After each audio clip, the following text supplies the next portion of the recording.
New Mexico is expecting some snow overnight, and at the same time, the storm is also affecting New Mexicans coming back from Thanksgiving. We start with Julian Paras, who's giving us an idea of what travelers are dealing with. He joins us live from the Sunport.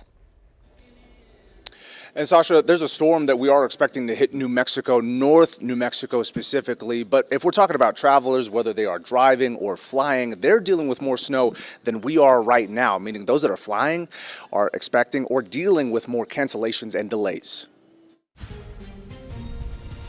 The airport was a zoo.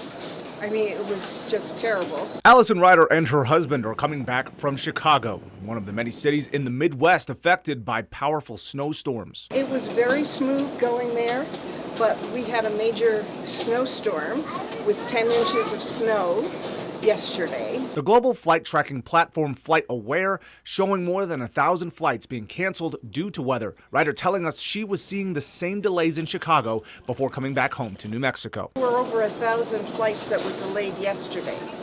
So they were backed up, which was what was indicated today. She and her husband are happy to be back after Thanksgiving. Meanwhile, travelers across the country are wondering how to get back home. Best thing people can do is call their airline to rebook or refund their tickets.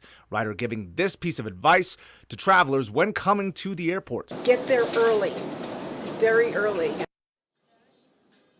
And travelers like Ryder say that even if your flight gets delayed or canceled, it's good to be able to show up early so that you know what to do next. Lastly, the delays here at the Sunport are 48. There have been no cancellations that we know of so far. For KOAT Action 7 News, I'm Julian Paras reporting. Julian, appreciate that update.